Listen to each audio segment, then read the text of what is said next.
As you can see with this one, this claw is enlarged, and the problem, well, it lies right here.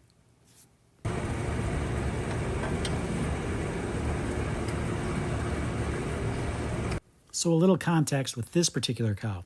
She is 12 years old. So what we have to think about when we're dealing with a cow of that age is that this particular claw is enlarged. That doesn't necessarily mean that there's something going on in there active right now.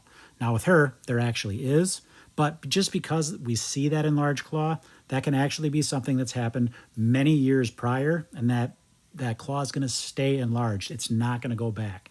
In fact, it's not just the outer parts of that claw that become enlarged, it's actually the inside as well. That pedal bone on the inside, that can become larger as well. So we have to be careful of that when we're making that trim in future times, because we don't necessarily want to go too far down with that sole, because once again, that claw is enlarged. So if we were to lower that just as low as that medial claw or the claw on the left, we could actually be thin soling this particular claw. So we have to kind of read that as we make these trims, and that way we don't have to worry about creating a thin sole situation on an already enlarged, compromised claw.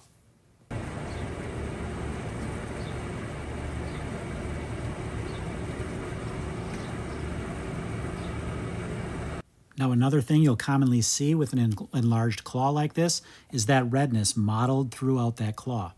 Once again, because the pedal bone on the inside has become larger, then it's going to create a smaller space in there and put more pressure on that corium. So that's why you see that pinks and reds throughout that claw. That's really common. Also, these defects up above, those can be more common as well because of this claw being compromised in previous times. So you got to kind of take all of those things into account when you're making a trim. Understanding her age and understanding what that claw is telling you by its appearance helps guide you through the trim.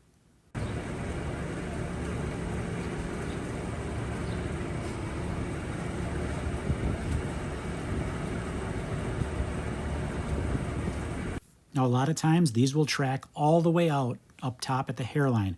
However, this one didn't do that. So what I have to do is just work my way around these edges, finding all of the separated hoof horn that I can and removing it. Now with this case, and with a lot of cases where you see an enlarged claw, I'm going to use a block simply to allow this other claw to rest, even if there wasn't an active problem here. Because once again, we know that that claw is compromised. We can see those signs throughout that claw. It's a perfect time to allow it to rest, give it some extra time, especially with a cow of this age. It gives her more time to be, or allows her to be more comfortable with that block on that claw. The only thing you got to be careful of, obviously, is overloading it for too long a period, but a good rest period is perfect for a situation like this. Gives her a break and gives that claw a break. Now this white line defect really is not that bad. In fact, most of it is healed up. There's just a tiny little bit left up there. So we're gonna get that sprayed out and we're gonna get it wrapped.